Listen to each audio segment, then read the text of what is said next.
ಓಂ ಶ್ರೀ ಗುರು ಬಸವಲಿಂಗಾಯ ನಮಃ.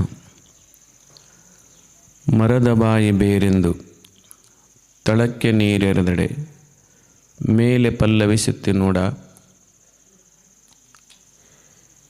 ಲಿಂಗದ ಮುಖವೇ ಜಂಗಮವೆಂದು ಪಡಿ ಪದಾರ್ಥವ ನೀಡಿದಡೆ ಮುಂದೆ ಸಕಲಾರ್ಥವ ನೀವ ನಮ್ಮ ಕೂಡಲ ಸಂಗಮದೇವ.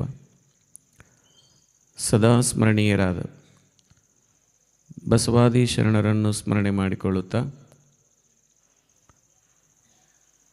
ಬುದ್ಧ ಬಸವ ಅಲ್ಲಮನ ಸಂಗಮವಾಗಿರುವ ಮಾತೃಹೃದಯಿ ಮಹಾಜ್ಞಾನಿ ಪರಮ ಪೂಜ್ಯ ಸಿದ್ದೇಶ್ವರ ಅಪ್ಪ ಅವರನ್ನು ಸ್ಮರಣೆ ಮಾಡಿಕೊಳ್ಳುತ್ತಾ ಬಸವ ಸ್ವರೂಪರಾದ ಪರಮ ಪೂಜ್ಯ ದೊಡ್ಡಪ್ಪಗಳವರ ಪಾದಾರವಿಂದಗಳಲ್ಲಿ ಭಕ್ತಿ ಪುರಸರವಾಗಿ ಪುಡಮುಟ್ಟು ಪರಮ ಪೂಜ್ಯ ಮಹಾಜ್ಞಾನಿ ಸಿದ್ದೇಶ್ವರ ಅಪ್ಪ ಅವರ ಕರಕಮಲ ಸಂಜಾತರಾಗಿ ಅವರ ಸ್ವರೂಪರೇ ಆದಂಥ ಪರಮ ಪೂಜ್ಯ ಅಮೃತಾನಂದಮಯಿ ಮಹಾಸ್ವಾಮೀಜಿಯವರ ಪವಿತ್ರ ಶ್ರೀ ಚರಣಗಳಲ್ಲಿ ಭಕ್ತಿಯಿಂದ ನಮಿಸುತ್ತಾ ಪರಮ ಪೂಜ್ಯರು ಹಿರಿಯರು ಆದಂಥ ಸಿದ್ಧಾರೂಢ ಮಠದ ಪೂಜ್ಯ ಶಂಕರಾನಂದ ಮಹಾಸ್ವಾಮೀಜಿಯವರ ಶ್ರೀಚರಣಗಳಲ್ಲಿ ಹಾಗೂ ನಮ್ಮ ಕೌಲುಗುಡ್ಡದ ಪರಮ ಪೂಜ್ಯರು ಅನುಭಾವಿಗಳಾದ ಅಮರೇಶ್ವರ ಮಹಾರಾಜರ ಪವಿತ್ರ ಶ್ರೀಚರಣದಲ್ಲಿ ಭಕ್ತಿಯಿಂದ ನಮಿಸುತ್ತಾ ಪೂಜ್ಯ ಬಸವಾನಂದಪ್ಪಗಳು ಮತ್ತು ನಮ್ಮ ನಿಂಗರಾಯ ಮಹಾರಾಜರು, ಗಣೇಶ್ ಮಹಾರಾಜರು, ವೇದಿಕೆ ಮೇಲೆ ಎಲ್ಲ ಶರಣರಲ್ಲಿ, ಪೂಜ್ಯ ತಾಯಂದರಲ್ಲಿ, ಪೂಜ್ಯ ಶರಣರಲ್ಲಿ, ಭಕ್ತಿಯ ಶರಣಾರ್ಥಿಗಳು.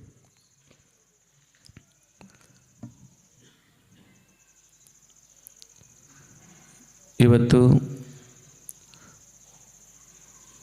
1000 ವರ್ಷಕ್ಕೆ ಒಬ್ಬ ಮಹಾತ್ಮರನ್ನು ಈ ಭೂಮಿ ಜನತೆಯ ಉದ್ಧಾರಕ್ಕಾಗಿ ಕೊಡದತೆ ಅಂತೆ. 1000 ವರ್ಷಕ್ಕೊಬ್ಬರನ್ನು ಬುದ್ಧ ಬಂದರು. ಬುದ್ಧ ಬಂದ 1000 ವರ್ಷ ನಂತರ ಅಲ್ಲಮ ಪ್ರಭುದೇವರು ಬಂದರು. ಬುದ್ಧನ ಮಹಾಜ್ಞಾನ ಇಡೀ ಜಗತ್ತಿಗೆ ಇನ್ನು ಪಸರಿಸಲಿಕ್ಕೇ ಹತ್ತಿದೆ. ಬುದ್ಧನ ಮಹಾಜ್ಞಾನ ಬುದ್ಧ ಬಂದು 1000 ವರ್ಷದ ನಂತರ ಅಲ್ಲಮ ಪ್ರಭುದೇವರು ಬಂದರು. ಅಲ್ಲಮ ಪ್ರಭುದೇವರ ಮಹಾಜ್ಞಾನ ಇವತ್ತಿಗೂ ಪಸರಿಸ್ತಾನೇ ಇದೆ. ಅಲ್ಲಮರು ಬಂದು 1000 ವರ್ಷದ ನಂತರ ಪೂಜ್ಯ ಸಿದ್ದೇಶ್ವರಪ್ಪ ಅವರು ಬಂದರು. ಇವರೆಲ್ಲ ಬುದ್ಧ, ಅಲ್ಲಮ, ಸಿದ್ದೇಶ್ವರಪ್ಪ ಅವರು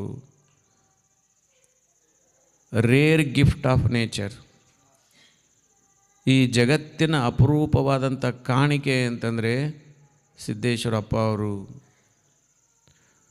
ಒಂದು ನಮ್ಮ ಸೌಭಾಗ್ಯ ಅಂದರೆ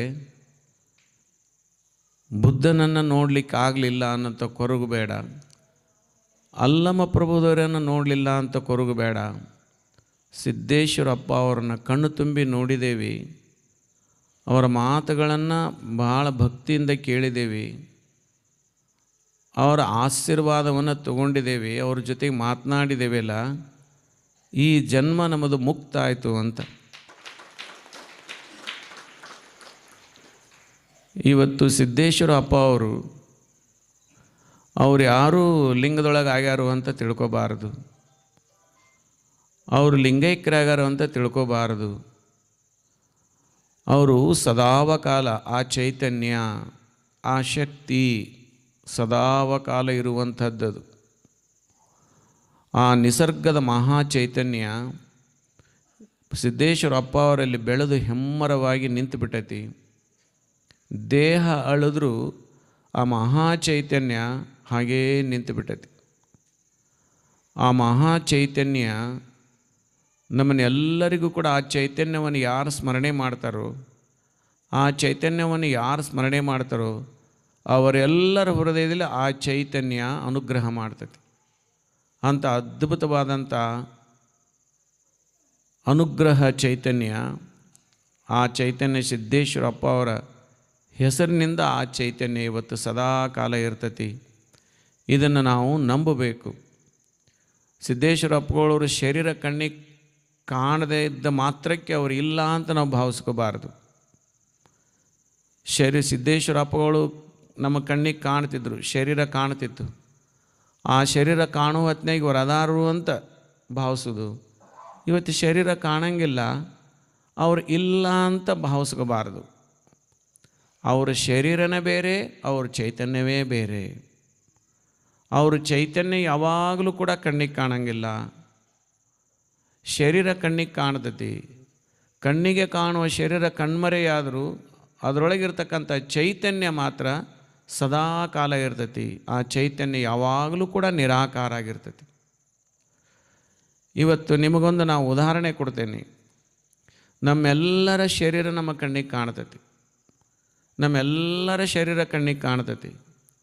ಆ ಶರೀರದೊಳಗಿರ್ತಕ್ಕಂಥ ಪ್ರಾಣ ಮಾತ್ರ ಯಾರ ಕಣ್ಣಿಗೂ ಕಾಣಂಗಿಲ್ಲ. ಯಾರ ಕಣ್ಣಿಗೆ ಕಾಣ್ತತಿ ಹೇಳ್ರಿ ಪ್ರಾಣ? ಇಷ್ಟು ಜನ ಡಾಕ್ಟ್ರು ಇದ್ದಾರೆ, ಲಕ್ಷಾಂತರ ಜನ ಡಾಕ್ಟರು, ಸಾವಿರಾರು ವರ್ಷ ಹೋಗೈತಿ. ಎಷ್ಟು ಜನರ ಶರೀರವನ್ನು ಕೋದಾರು, ಆಪ್ರೇಷನ್ ಮಾಡ್ಯಾರು. ಒಬ್ಬೊಬ್ಬರಂತೂ 10 ಸಲ ಆಪ್ರೇಷನ್ ಮಾಡಿಸ್ಕೊಂಡಾರು, ಶರೀರವನ್ನು ಕೋಸ್ಕೊಂಡಾರು. ಒಬ್ಬ ಡಾಕ್ಟ್ರಿಗೆ ಆದರೂ ಕೂಡ ಒಬ್ಬ ವ್ಯಕ್ತಿ ಪ್ರಾಣ ಆದರೂ ನೋಡ್ಯಾರೇನು? ಪ್ರಾಣ ಕಣ್ಣಿಗೆ ಕಾಣಂಗಿಲ್ಲ. ಪ್ರಾಣ ಅದು ಎಂದೆಂದೂ ಕಣ್ಣಿಗೆ ಕಾಣಂಗಿಲ್ಲ. ಆದರೆ ಪ್ರಾಣ ಇರಲಿಲ್ಲ ಅಂದರೆ ನಮಗೆ ಜೀವನ ಮಾಡೋಕ್ಕಾಗಂಗಿಲ್ಲ.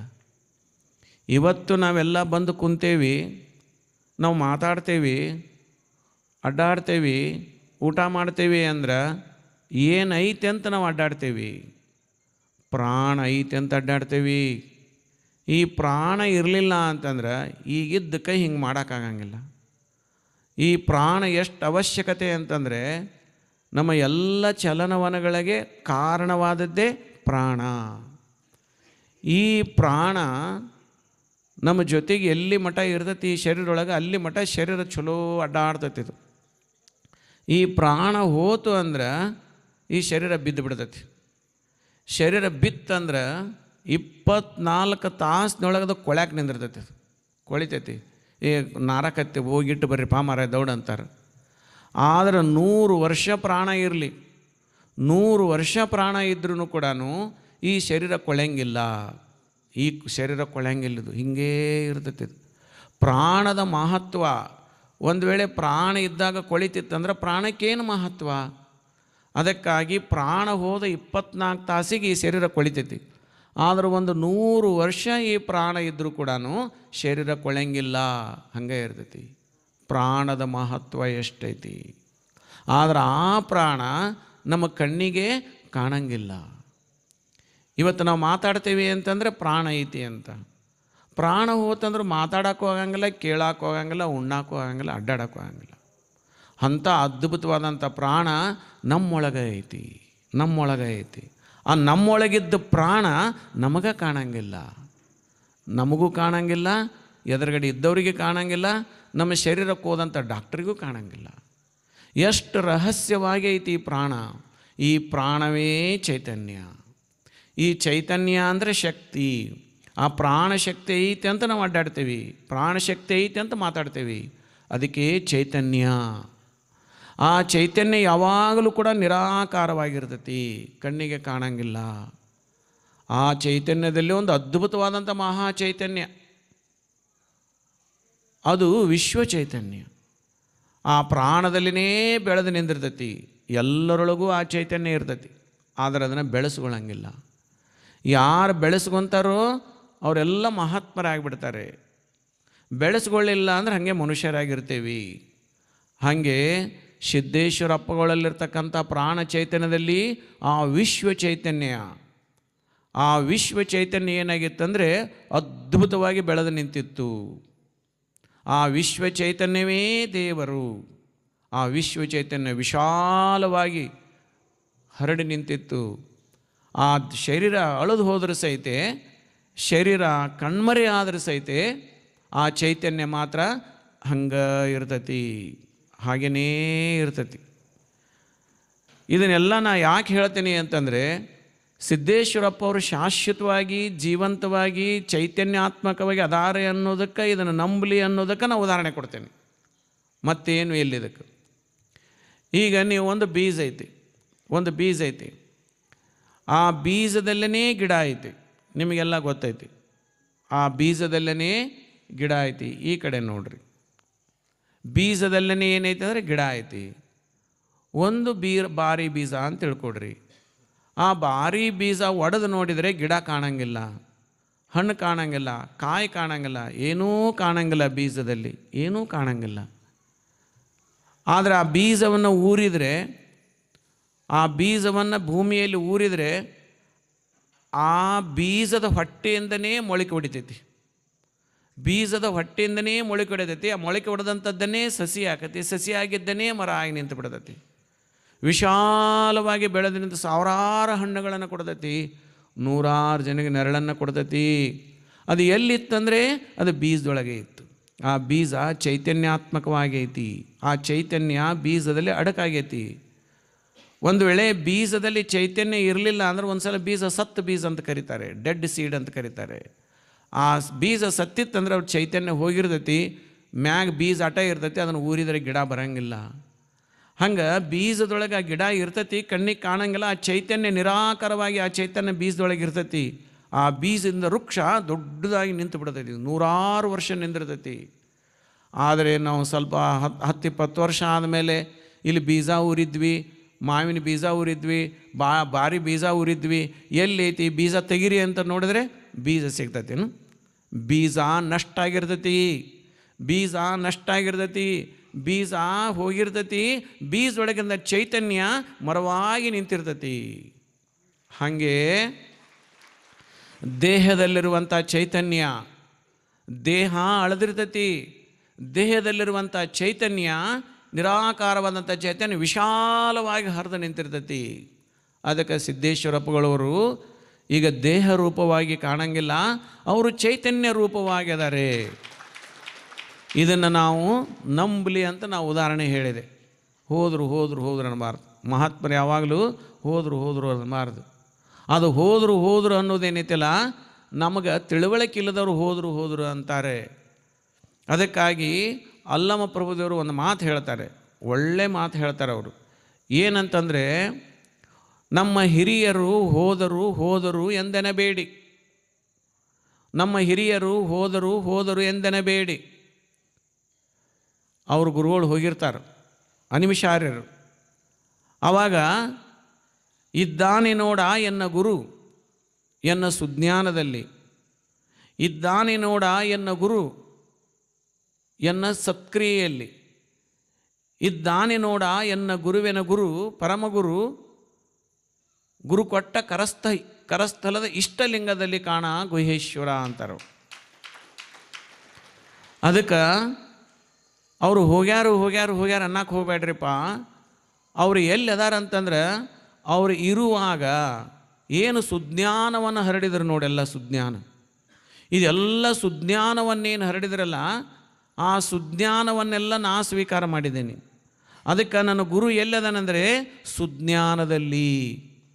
ಇಲ್ಲಿವರೆಗೂ ಅಪ್ಪ ಅವರು 45 ವರ್ಷ ಏನು ಪ್ರವಚನ ಮಾಡಿದ್ರು, 50-60 ವರ್ಷ ಪ್ರವಚನ ಮಾಡಿದ್ರಲ್ಲ, ಈ ಸುಜ್ಞಾನವನ್ನು ಹರಡಿದ್ರಲ್ಲ, ಈ ಸುಜ್ಞಾನವನ್ನು ಯಾರು ಸ್ವೀಕಾರ ಮಾಡಿದ್ರಲ್ಲ, ಅವರೆಲ್ಲರೂ ಸುಜ್ಞಾನದಲ್ಲಿ ಸಿದ್ದೇಶ್ವರಪ್ಪ ಅವರದರೆ. ಸುಜ್ಞಾನ ಇದ್ದಾನೆ ನೋಡ ಎನ್ನ ಗುರು ಸುಜ್ಞಾನದಲ್ಲಿ, ಇದ್ದಾನೆ ನೋಡ ಎನ್ನ ಗುರು ಸತ್ಕ್ರಿಯೆಯಲ್ಲಿ. ಈ ಗುರು 48, 50, 60 ವರ್ಷ ಸಿದ್ದೇಶ್ವರಪ್ಪ ಅವರು ಹೇಳಿದರು, ಸತ್ಕಾರ್ಯವನ್ನು ಮಾಡಿರಿ, ಗಿಡಕ್ಕೆ ನೀರು ಹಾಕಿರಿ, ಹಸದವ್ರಿಗೆ ಊಟ ಮಾಡಿಸ್ರಿ, ಕಷ್ಟದಾಗಿದ್ದವ್ರಿಗೆ ಸಹಾಯ ಮಾಡಿರಿ, ಇದನ್ನೆಲ್ಲ ಹೇಳಿ ಹೋದ್ರಲ್ಲ. ಅವ್ರು ಹೇಳಿದಂಥ ಸತ್ಕಾರ್ಯಗಳನ್ನು ಮಾಡ್ತಾ ಹೋದಂದರೆ ಆ ಸತ್ಕಾರ್ಯದಲ್ಲಿಯೇ ಸಿದ್ದೇಶ್ವರಪ್ಪ ಅವರದಾರೆ. ಇದ್ದಾನೆ ನೋಡ ಎನ್ನ ಗುರು ಸತ್ಕಾರ್ಯದಲ್ಲಿ, ಇದ್ದಾನೆ ನೋಡ ಎನ್ನ ಗುರುವಿನ ಗುರು ಗುರು ಕೊಟ್ಟ ಕರಸ್ಥಲದ ಇಷ್ಟಲಿಂಗದಲ್ಲಿ ಕಾಣ ಗುಹೇಶ್ವರ. ಗುರು ಯಾವ ಸ್ವರೂಪದಾನಂತಂದರೆ ಲಿಂಗ ಸ್ವರೂಪವಾಗ್ಯದಾನೆ. ಮೊದಲು ಗುರು ಯಾವ ಸ್ವರೂಪ ಇದ್ರು ಅಂತಂದರೆ ಮಾನವ ಸ್ವರೂಪದಲ್ಲಿದ್ದರು.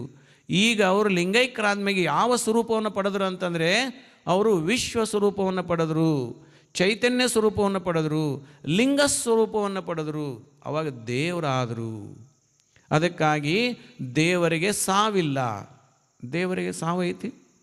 ಹಂಗೆ ಚೈತನ್ಯಾತ್ಮಕರಾದವರು, ಅವರು ವಿಶ್ವ ಚೈತನ್ಯನಾದವರು, ಅವರು ಲಿಂಗ ಸ್ವರೂಪರಾದವರು, ಅವರು ದೇವರ ಸ್ವರೂಪ ಆದವರು, ಅವರಿಗೆ ಸಾವೈತಿ? ಸಾವಿಲ್ಲ.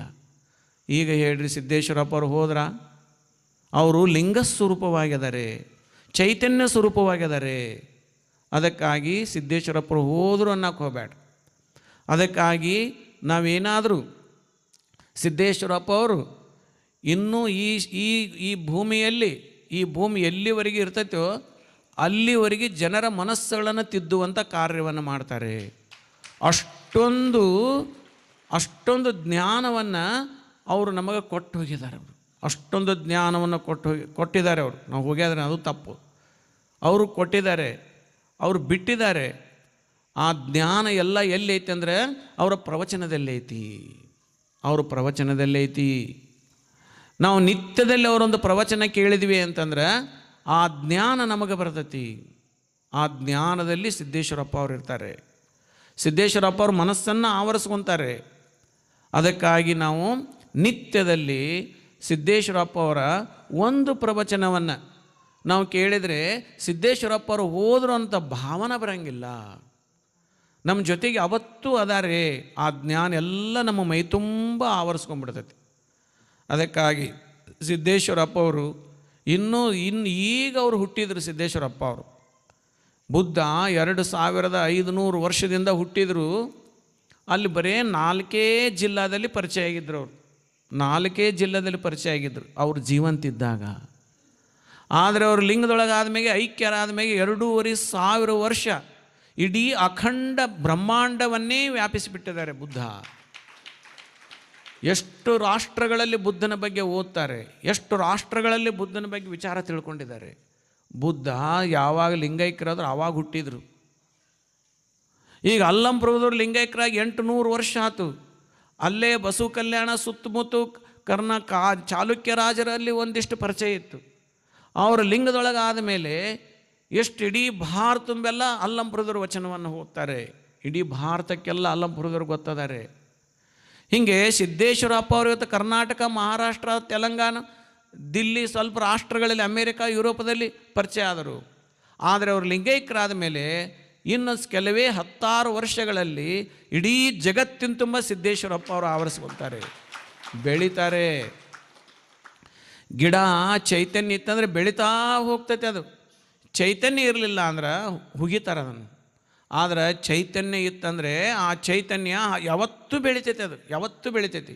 ಹಂಗೆ ಸಿದ್ದೇಶ್ವರಪ್ಪ ಅವರು ಯಾವತ್ತೂ ಬೆಳೀತಕ್ಕಂಥ ಮಹಾ ಚೈತನ್ಯ, ಅದಕ್ಕೆಂದೂ ಸಾವಿಲ್ಲ.